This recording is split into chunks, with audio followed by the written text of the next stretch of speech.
This horn most people are pretty familiar with. It's a King 606. Now whether or not it's tempo, I don't know. It doesn't say tempo on the horn, but it's definitely a King 606. So here's the case. It's your hard shell King case. Okay, all the latches are intact. Here's the horn. Okay, slides good. When I bought this horn, it had some issues. I had to replace the crook, so that's a brand new crook on the bottom down there, with a new spit valve and a new slide bumper. And I actually bought a new counterweight, so that counterweight is brand new with new decals on it. That looks good. Tuning slides good. No dents, no damage, not anymore. Now this horn was covered in that orangey epoxy enamel lacquer that was real popular, and it covered everything. All the nickel was orange. Everything was orange. So I stripped the horn down because the lacquer had holes all over the place, and it caused a lot of pitting in the finish. So you can see a texture here. So I went ahead and I buffed it down to try to mitigate and reduce the scratching and pitting in it, but I don't like to take it down too far because I don't want to thin the horn out too much. And so it's really not very thin, but it's shiny. So this has been stripped, it's been buffed, it's been polished, and it's been relacquered.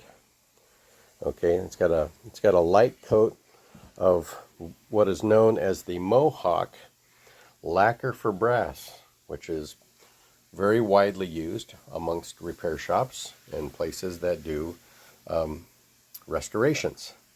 Now you see that this is pretty pitted here. Okay, it's had a lot of activity on it, but again, polished it all down. Everything's polished, all the nuts move. Okay, so I will do a demo for you on this horn. It's going to be the same deal for all the student horns. $150 for the horn, $87 for shipping anywhere in the continental United States, and anywhere out of the United States will be a little bit more. I will not ship overseas. It's not going to go to Europe. It's not going to go to Africa. It's not going to go to South America.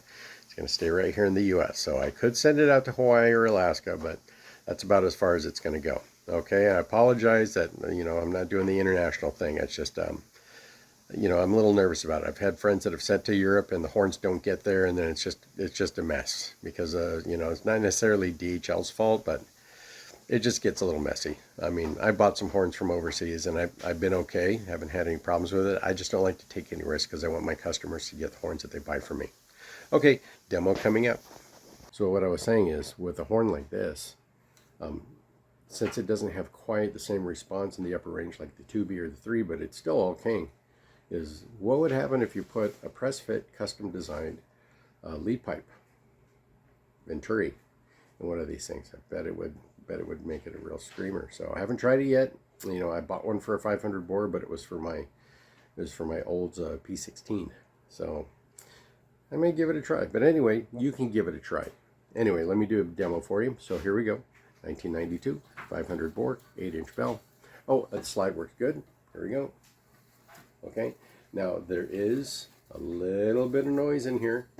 It was a lot worse when I got it. What am I playing this on? I'm playing it on a standard 6.5 AL. Okay, you can get a darker sound with something a little bit bigger, but this is what most kids are going to be playing on anyway.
Nice horn.